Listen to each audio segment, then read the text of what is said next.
In the 1950s, a secret mission designed to protect a nation spiraled into a major international scandal. This is the story of the Lavon Affair, a covert operation by Israel that aimed to undermine Egypt by attacking American and British targets. But what was intended to be a strategic maneuver quickly turned into a public relations nightmare for Israel. How did a well-planned operation to create chaos in Egypt lead to the exposure of spies and escalate tensions in the region? It was the 1950s, and this was a time of great tension and uncertainty in the Middle East. Israel had just become a nation in 1948, and its neighbors were not friendly. The country faced constant threats from neighboring Arab states, and the fear of invasion was very real. Egypt, in particular, was seen as a major rival. Under the leadership of Gamal Abdel Nasser, Egypt was moving toward a more aggressive stance against Israel. The Cold War was also affecting the region, with both the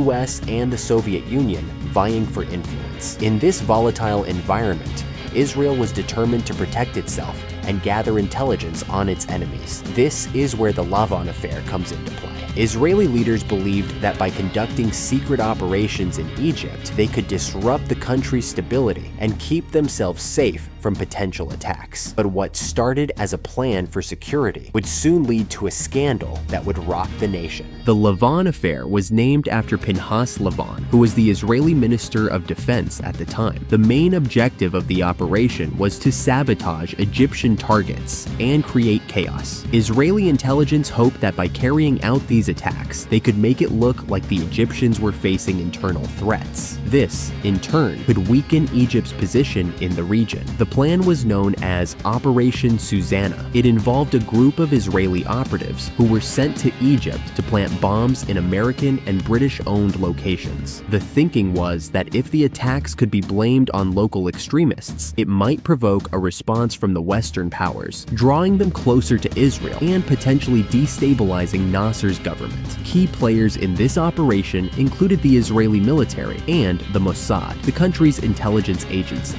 They believed that covert actions would be a way to deter threats without openly declaring war, but this belief would soon be tested as the mission unfolded. With the stage set, the Israeli operatives went into action. The plan was to target several locations in Cairo, including movie theaters, the American and British libraries, and other sites associated with Western interests. The idea was to plant bombs that would cause damage but minimize casualties. This would help create a sense of insecurity and instability in Egypt, while making it seem like the violence was coming from within the country. The operatives used various methods to carry out their attacks. They planted small explosives, timed to go off during busy hours to create panic without causing mass harm. The goal was to spark fear and confusion, hoping that the Egyptian government would respond in a way that would benefit Israel. However, things did not go as planned. Some of the operatives were arrested almost immediately after the first bomb went off. The Egyptian authorities quickly began investigating the attacks, and the Israeli connection was soon discovered. As the plot unraveled, it became clear that the mission was failing. As the operation progressed, it quickly turned into a disaster for the Israeli operatives. The first bomb exploded at a movie theater in Cairo, causing panic among the audience. However, instead of creating confusion, the attack raised immediate suspicions. Egyptian authorities were on high alert, and they began to investigate the explosions almost immediately.